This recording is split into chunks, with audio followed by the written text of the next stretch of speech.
Mainit na diskusyunan, Masarap na kwentuhan, malinamnam na usapan, at nakakagising na balitaktakan.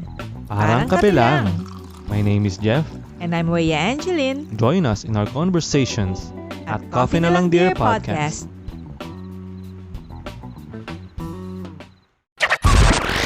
Hype Network presents.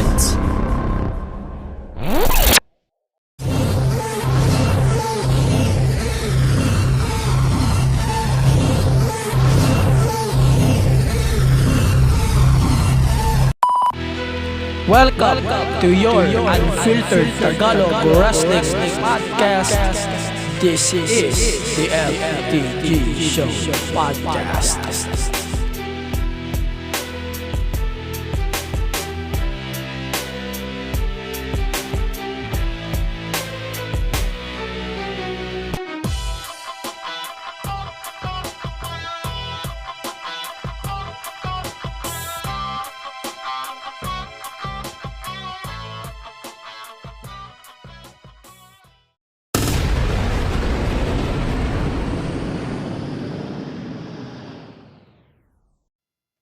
Hey, it's Friday, and you know what that means. It's a new day. Yes, it is. Welcome to your Unfiltered Tagalog Wrestling Podcast. And this is the MTG Show Podcast, a wrestling podcast. Tang-inang haba mag-intro no? Eto guys, for this week's pod, I'm going to do a quick intro lang. Ayoko masyado magsalita ng kung ano-ano. I'm going to give you guys pointers na lang for this week's pod. So, we're going to talk about, of course, two things on Raw and NXT 2.0. Yung number one is the title change on Raw, which is Big E walks out as the WWE Champion. Number two, the NXT 2.0, the Samoa Joe situation plus they crowned a new NXT champion sa pagkataon ni Tommaso Ciampa. Of course, AEW Grand Slam, we're going to talk about that in a bit. And we're going to talk about the possible official Philippine provider for all elite wrestling, which is yung Premier Sports na hawak na top DNV. We're going to talk about that in a bit here in this week's pod. We're going to talk about, of course, your typical wrestling review. And, yun lang. For this week's pod, baka tayo magkalimutan. Pakinggan niyo muna yung aming episode ni Miss Rain Cruz, aka Ringside Rain. If na-miss niyo yung episode na yun, sobrang entertaining, sobrang bait Miss Rain doon. Sobrang, alam mo yun, na hindi ko niregret na i-guest siya dito sa show. And I hope na hindi ito yung person last namin na pag-uusap siguro sa pod. And siguro by next week, we can do another interview. Ganun. Siguro sanayan ko na yung sarili ko at least every other week na magagawa tayo ng interview. Pero hindi mo na mag-announce syempre. Pero sige, sabi ko nga, I'm not going to do too much talk. Pag na lang ako, magpa-plug na lang tayo. So, malapit, tapos na ang 9-9, malapit na rin ang 10-10. Nag-umpisa na mag-hype yung Shopee Philippines. Siyempre, guest who? Wait. Ba't ako nagpapag-guest dito? Ano ko, tanga? Hindi, ito, seryoso. Parating na ang 10-10 Brands Festival Sale na sa October 10. And of course, may TV special ulit featuring Itzy nga. And abangan nyo na lang, maraming plano ang Shopee dyan. And I'm not going to mention some stuff. But if you want to support the podcast here, by using your Shopee app, of course, please use my link, podlink.co/BHX. Again, that's podlink.co/BHX. Wala kayong babayaran kahit ano, nakatulong kayo sa akin, nakatulong pa kayo sa podcast. And so, yun lang sa akin. Let's talk about Monday night real quick. Mag-umpisa na tayo. So, ngayong linggo, Monday Night Raw was very alam mo yun na panic mode ng ang Raw or WWE in general, especially Raw, na ito na yung umpisa ng panic mode nila kasi malakas ang all out, maganda yung nangyari, fallout for AEW. Itong Raw na to, after tawag dito, after ng SummerSlam na to, siguro nag-uumpisa na sila mag-build for Extreme Rules.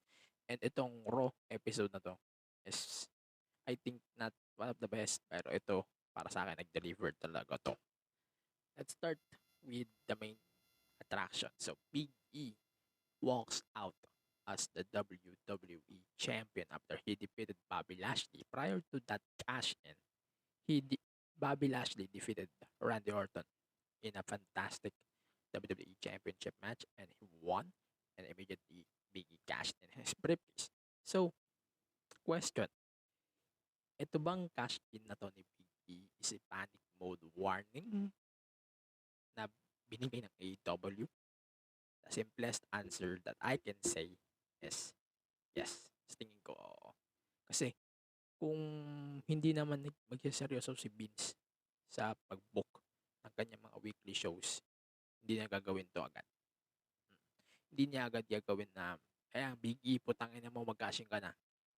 Hindi niya agad gagawin yun. Ngayon, hindi niya agad gagawin yun. Kung wala silang sa panic mode, ngayon nagpa-panic mode sila. Grabe. Grabe yung panic mode na yan.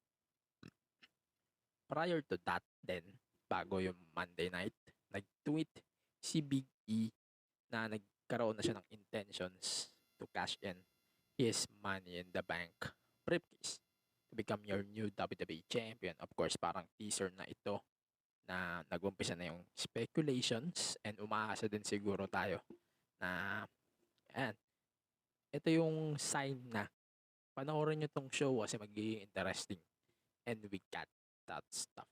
And also, parang nagkaroon na rin ng preview and everything stuff for the Raw. And prior to that, supposedly, dapat itong WWE Championship match is a tag team title match between RK Bro and the Hurt Business. But nawala yung tag title match and replace ng isang WWE title match na dapat mangyayari in 2 weeks pa sa Extreme Rules. So, ayan, obviously, we got that Big E moment. And I can say is Big E deserves the win, in my opinion.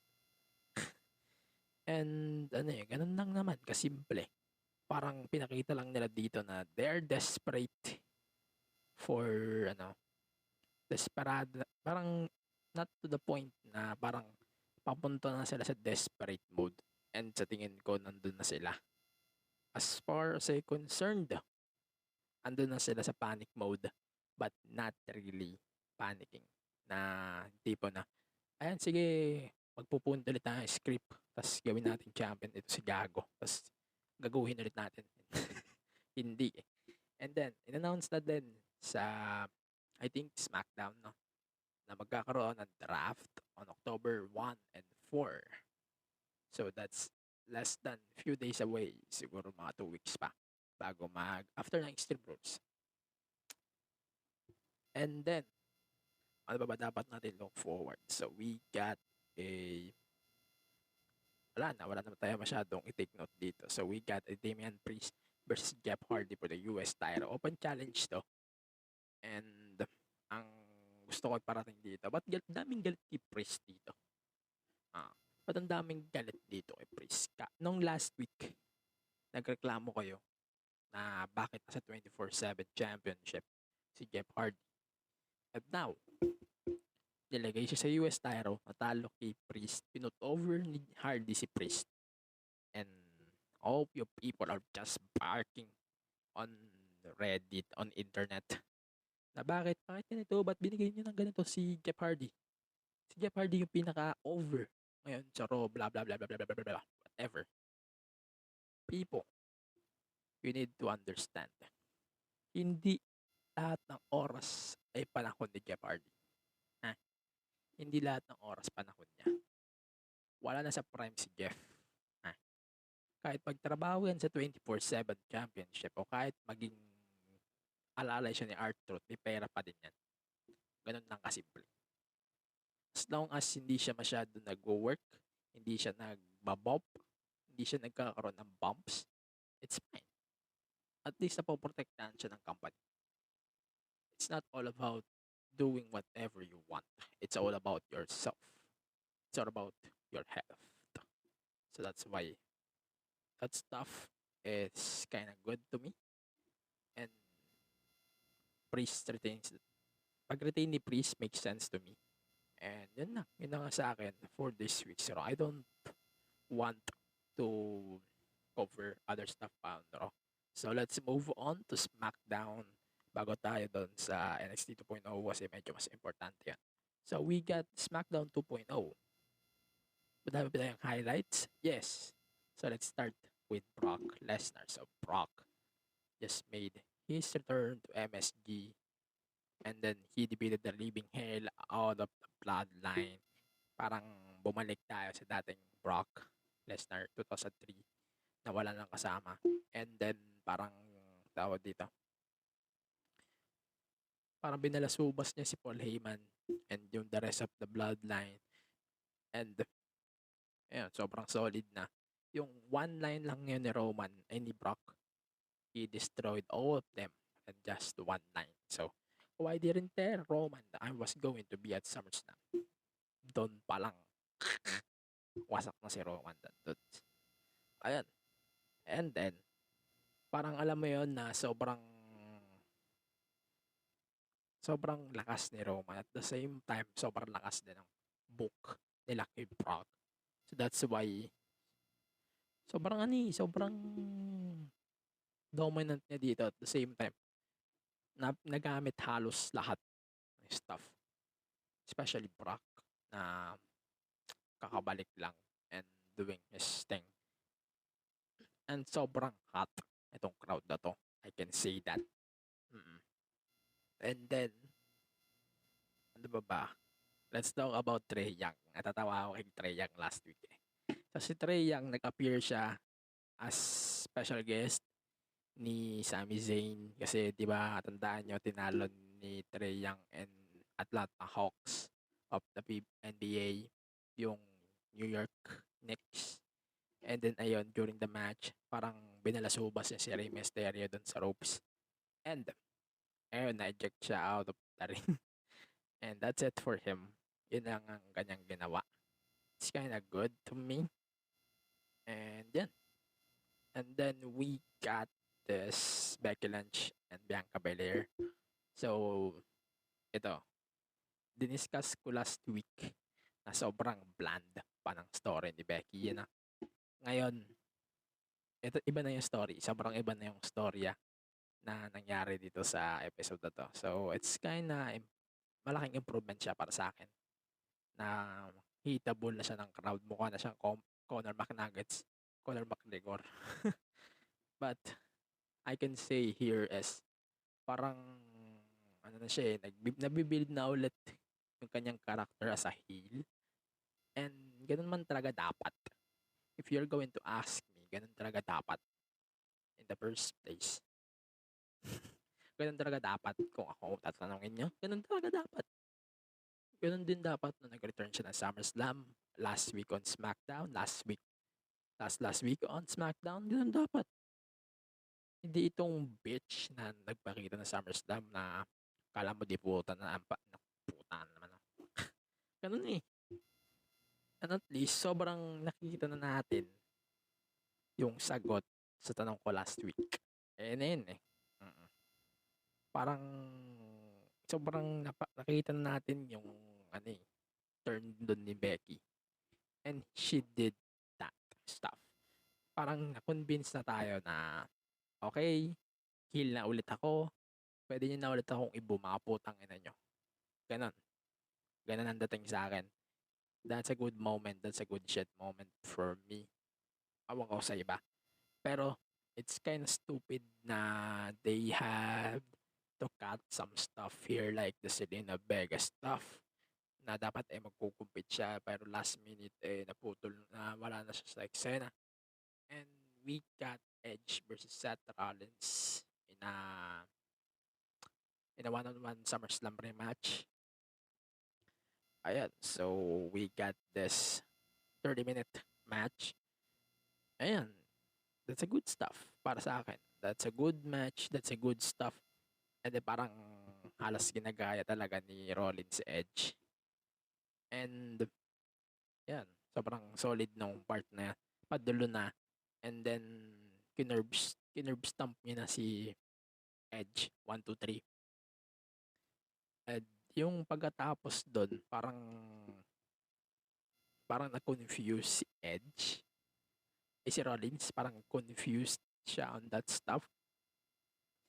I think parang ito yung nagbi-build na siya ng turn. Ito a babyface turn siguro. Ayun, nakikita na natin na slowly siguro masabi natin na mag-turn siya into a babyface. And finally, we got the main event for this week's SmackDown. That's the Usos versus the Street Profits. Ayan, so parang ang nakita natin ditong highlight is almost mananalo na ang Profits, and then pinatulog ni Reigns guaranteed choke sino nga ba ito, putang ina. Hindi ko tanda mo members itong itong Street Profits. So ito si Montez Ford, pinatulog na lang ni Roman easy. Tapos parang tinik na lang nila yung advantage and accept ni Reigns yung challenge ni Brock earlier in the show. And we got that, tawag dito, parang nagdilim na yung arena, lumabas si Demon Finn. One question. Pag nanalo ba si Roman kay Demon Finn, ay mawawala na ba ng credibility yung kanyang character? The answer is definitely yes. Para sa akin, undefeated si Finn sa main roster. Linawin ko sa inyo, undefeated siya sa main roster. Wala pa siyang talo. Yung laban niya kay Bray Wyatt, the Fiend, is not a Fiend. It's not wait lang, Demon Balor. Hindi siya Demon Balor eh. Ang nakatalo sa kanya, if I remember, Samoa Joe. It's fine for me. If main roster siguro, if si Roman talaga ang unang makakatalo, it's fine para sa akin. But Roman going to Saudi event, Crown Jewel, with the Universal Championship and fight Brock for the belt is one of the interesting stuff na gusto kong makita. Pero pag may nangyaring plot twist with Finn Balor winning the belt and then maglalaban si Brock at si Roman without the belt, it's gonna be good. It's gonna be good stuff. Ewan ko, maraming pang pwede mangyari sa SmackDown. Anything can happen. And yun lang sa akin for this week's SmackDown. So we're going to take a break, and when we come back, we're going to talk about Q1 Climax, AEW Dynamite, and the NXT 2.0. This is Mike and Ham from Please Pause. Meron kaming munting podcast where we talk about all things TV and film. And despite that, surprisingly, we are still married. Control freak ka kasi sa podcast na to. 30 seconds lang po ang meron tayo. Pakibilisan. From blockbusters to classics, superheroes to love teams, hit series to teleseries, join us as we have meaningful and meaningless conversations on the stuff we watched. Someday, mababago ka rin ang tagline na yan. Check out Please Pause on Apple Podcasts, Google Podcasts, Spotify, and other major podcast platforms. See you there!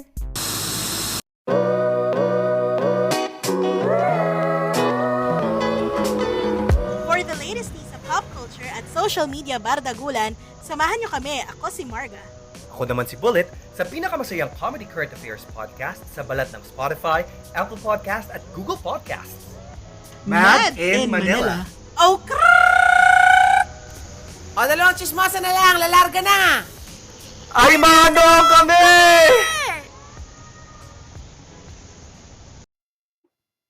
So we're back from that short break. Bago tayo magpatuloy sa ating program, I want to say thank you sa lahat na nakinig ng aming episode ni Rain Cruz. Sobrang na-appreciate ko yung pakikinig nyo. And yung mga feedback nyo, that's a good feedback. Kung bad feedback, it's fine for me. But thank you very much sa pakikinig nyo ng episode namin ni Miss Rain Cruz. And yeah, that's a good stuff. So, bago ako magpatuloy, I want to promote my stuff on Lazada kasi parating na rin ang 10-10 sale. Ay, ang 10-10 nga sa Lazada. So, you can support the podcast by using my link, podlink.co/6gs. Again, that's podlink.co/6gs. So, let's continue with my NXT 2.0 review. It's gonna be short review for me. Kasi, yan, it's gonna be a short one. Ito na, yung pinakaihintay nyo, NXT 2.0. Personal opinion, that's a good stuff. That's a good stuff for me. Madaming maganda nangyari. Pero let's talk about Samoa Joe vacating the title prior to that. So, nag-post si Joe, nag-tweet siya with a video na in-announce niya na mag-vacant siya ng kanyang NXT Championship. And a day later, reveal ni Regal that they're going to have a fatal four-way for the belt. That's gonna be Kyle O'Reilly, Pete Dunne, LA Knight, and Tommaso Ciampa. And then, mamaya natin explain. And then we get the Index wedding, and yun lang. So we're going to do a summarization of this episode of NXT. So let's start with the Braun Breaker. Ito yung anak ni Scott Steiner ata. Ni Rick Steiner. I'm not sure kung Rick Steiner ba. Parang tong part na to, tong almost first half nitong show na to, it's all about the future, I think, which is a good stuff na pinakita nila in this whole damn episode of NXT. And ang masama lang siguro sa akin lang to that this is just my take, na siguro nasanay tayo sa mga ilang 20-minute, 30-minute matches for the title here in NXT na nag-reduce into 15 minutes with the commercial breaks. Parang nakakapanibago. Siguro part na talaga yun ang change. It's kinda sad for me. But still, fine. Mamaya explain natin kung bakit. Ayan, so we got Braun Breaker. Sa una natawa ako dito, but parang sa padulo talaga habang tumatagal yung na-realize natin na tuloy talaga nila yung goal na to build new talents, and we got that stuff. That's a good stuff. And then tapos let's talk about the parang ayun na nga, pumasok na din dito si Mandy Rose. Ang ganda ni Mandy dito, puta. Si Brunette Mandy Rose po siya. Parang, alam mo yung tawag dito. Nakalimutan ko yung tawag dito. Parang ganda ng dominance ng match nila dito right now. And, ayan, parang binalik nila yung dating Mandy Rose. And, sa tingin ko, parang nag-iba na yung personality niya dito. Parang mas aggressive siya. And parang mas natural siya kumpara sa mga ibang story niya kay Dana Brooke, kay Sonya Deville. And sa tingin ko, parang nabibuild na nila at the same time yung stuff. That's a good stuff for me. And then, let's continue with the, yun na nga, pag-usapan na natin yung nangyari sa NXT Championship match. Prior to this match, na-assault si Kyle O'Reilly backstage. And announced ni William Regal before the title match na hindi na makapag-compete si Kyle. And instead, he was replaced by a new talent. Understandable sa akin kasi yun nga ang goal, to build new stars. So ito, ay sa pagkatao ni Von Wagner, na I'm not sure nung una kung sino yon. To be honest, maya pinigure out ko siya later on. Nag-tweet pa nga ako kung sino yon. Pero mamaya, awan ko, ang weird. Ang weird ng pakiramdam sa akin ng match na yon. Pero sige, summary na lang natin. The match is not bad. Parang itong match na to, kahit sabihin natin 15-20 minute match lang to, parang ang ganda sa pakiramdam na nangyari. Kasi Ciampa won the bout. Not only that, parang nakita din natin na sa tingin natin, yung akala natin na wala na yung NXT na black and gold and yung signature nun, hindi. Hindi nawala yun for me. Parang iba pa din talaga. And ang natuwa ako dito, yung parang ang goal kasi ni Ciampa sa tingin ko is to lead the talents na sa tingin ko magiging future itong brand na to. So that's why we get Ciampa winning the bout, and it makes sense to me. And then, we got the wedding. May point na cheesy itong wedding. Summary ko na lang kung ano yung mga nangyari. Parang, ang dating sa akin nung una, ang cheesy ng wedding. But, yung may point na medyo pumupunta na sila sa point of view nitong story, nagto-turns out na sobrang interesting and I love it. And nung pagpasok ni Beth Phoenix, it's gonna good shit. Na-expect ko, nakakala ko ma-fuck up na to, but no, hindi. I love the swerve. Gusto ko yung swerve na nangyari dito. And ang end na lang siguro nito, parang ang ganda ng stuff. And for the first time, nagsalita din dito si Dexter Lumis. And I love that stuff na nagsalita na siya. Natuwa ako a little bit. And ayan, at least na-close nila yung story. And yung story, mag-grow siya, I think, sa NXT 2.0. And it's gonna make sense. Ang gusto ko lang malaman, ano yung mangyayari sa Garganos. Yan lang yan. Yan na yung story dito eh. Yan lang ang storya dito na gusto natin malaman. So, ito, balik tayo. We got Dynamite, AEW Dynamite, na gusto natin pag-usapan, of course, na nangyari na last time. So, first match, we're going to talk about the Adam Cole versus Frankie Kazarian match. It's kind of not bad. Not bad. Di siya masama sa akin. Parang ang dating lang sa akin itong match na to is okay lang. Saktuhan lang. It's not your typical na NXT Championship match. It's not your typical Dynamite match. It's fine. It's fine. At least we got this debut ni Adam Cole. Yun lang sa akin. I'm not bitter at it. Hindi ako bitter dito. And sobrang perfect nito in my opinion na si Kazarian yung first opponent dito ni Adam Cole. And now we got the 6-man tag between Adam Cole and Young Bucks, Super Click versus Christian Cage and Jurassic Express.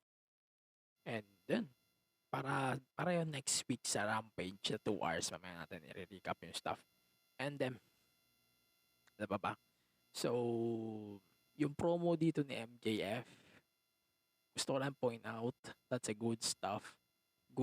Good stuff. I can't believe na sobrang ganda ng improvements and upgrades dito ni MJF. Ayan, lang. And then we get Dante Martin and Matt Sydal versus FTR. I think kino-continue na nila yung build up. Ulit sa FTR.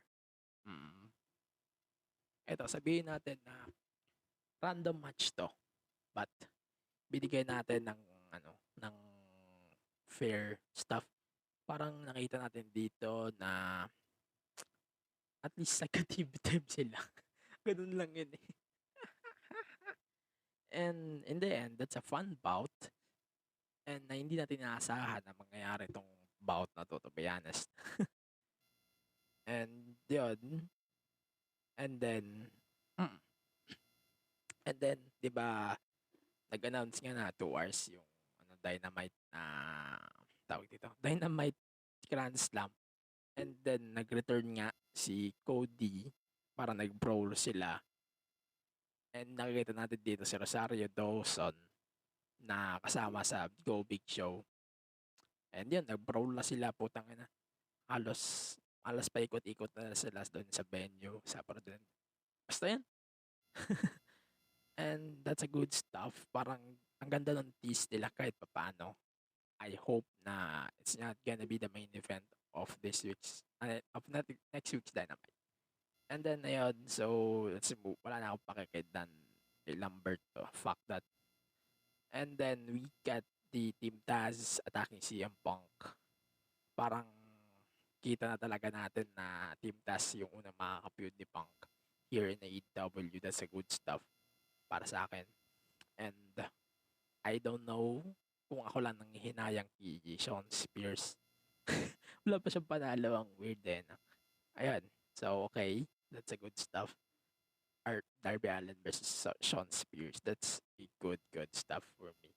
And then we got this DB, Bryan Danielson, and Kenny Omega match. Parang nagarap na sila. Confirm na nila yung one-on-one match. Of course, that's a non-title match for next week's Grand Slam.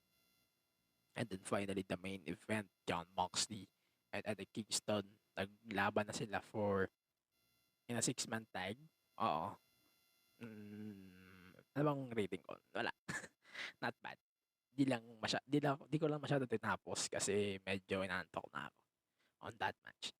Ayun, so lumabas dito pagkatapos. So let's continue with our stuff. So, ayun nga. Kingston and Moxley defeated 2.0 and then yun nga lumabas yung Suzuki Gun, Suzuki and Archer.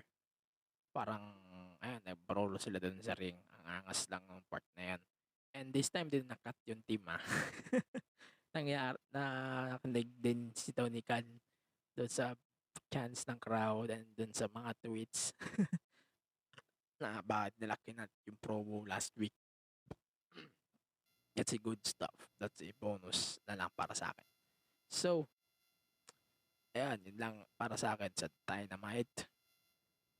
And yun lang sa akin for the wrestling stuff. So, it's time. Wala tayo masyado pag-uusapan about wrestling. So, pag-usapan na lang natin yung lineup for the G1 Climax. Kasi mangyayari na ang G1 by September 18 sa Block A, 19 sa Block B. So, it's gonna be a long one-month tournament. And mag-update na lang kasi nyo siguro weekly sa page, sa podcast page, and sa social media platforms.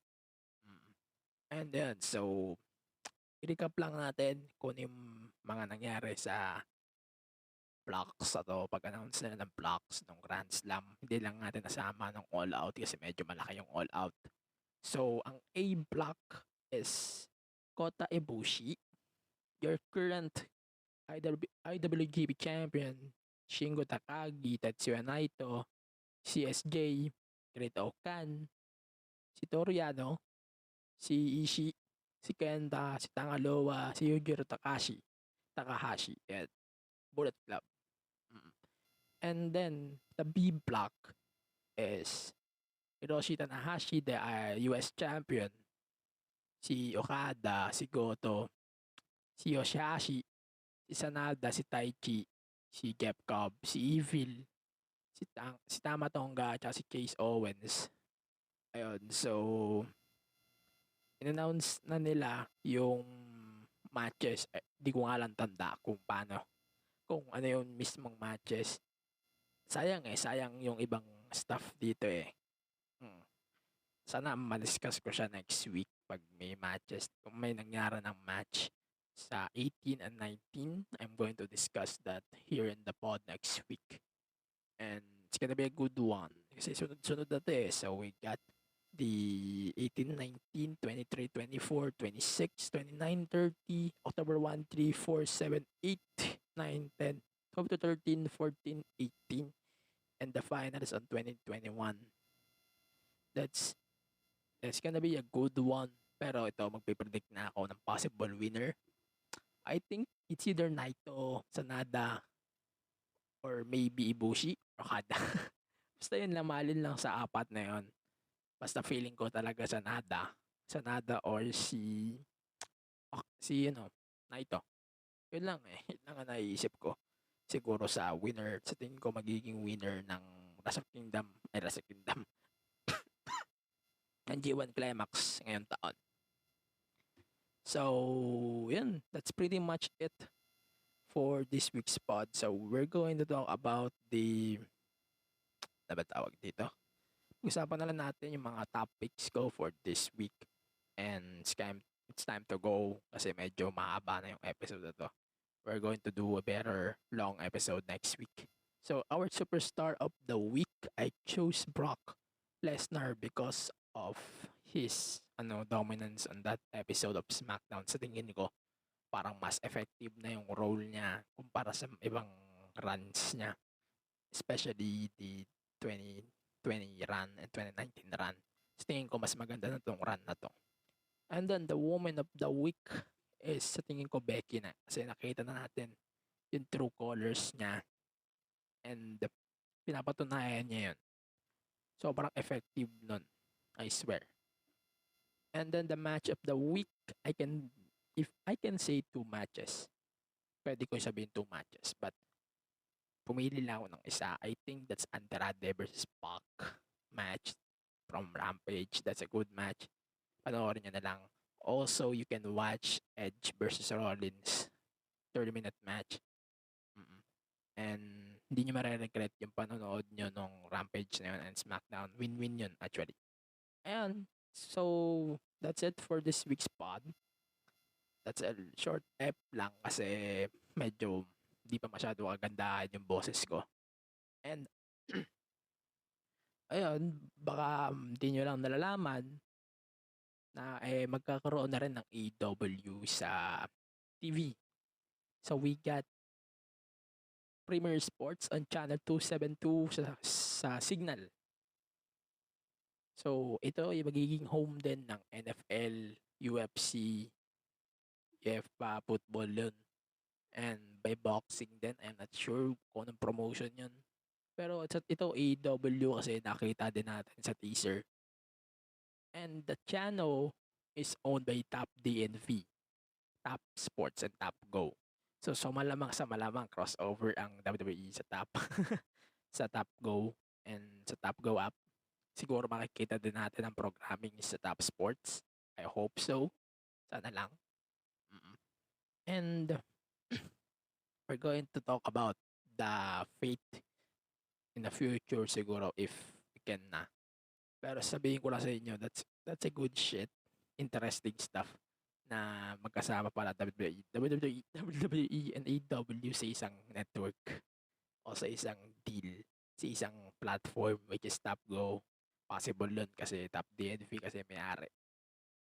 Sobrang interesting ang stuff na to. So, abangan na lang natin on September 20. That's only 4 days away, 3 days away. Whatever, basta abangan nyo na lang. That's a good stuff. Maasahan nyo yan in the future. I wish may pay-per-views din to. So, ayan. So, that's pretty much it for this week's podcast. Follow the podcast on all of the social media platforms. Facebook, Twitter, Instagram, Twitch, and TikTok at the MTG Show Pod. So, you can listen to this podcast every Fridays and sometimes Tuesdays on your favorite podcast platforms. So that's on Spotify, Apple Podcasts, Google Podcasts, Anchor, Deezer, and on the podcast app na pwede nyo i-download sa Google Play Store. And also, if you're using Spotify, please use and please press the bell, yung notification bell, para hindi ka maiwan sa mga episodes natin every Fridays and sometimes Tuesdays on your podcast app on Spotify. So, and also you can support the podcast network by following Pipe Network on all of the social media platforms. That's Pipe Network on any platforms: Facebook, Twitter, Instagram, Twitch, and on TikTok. And also, you can support, you can visit pipenetwork.co for more Pipe Network shows. And again, pakinggan yung episode namin ni Miss Ray. That's episode number 67 on your podcast platforms. And yeah, that's pretty much it for this week's pod. Ayun, so iwanan ko na kayo. That's a good stuff for this week. Ang dami nating pwedeng abangan sa mga susunod na linggo since G1 na malapit na rin ang Extreme Rules and syempre draft. Kailangan din natin yung look forward, yung AW Grand Slam week. Ngayon, marami tayong dapat abangan for next week. Pero for this week, wala naman masyado. So that's why we got this shorter episode for this week. So, yun. Stay safe. Stay reso. Register to vote until 30th of September. Mask up. And, yun. Episode 68 is in the book. See you on the next episode. Nice. See you on the next one.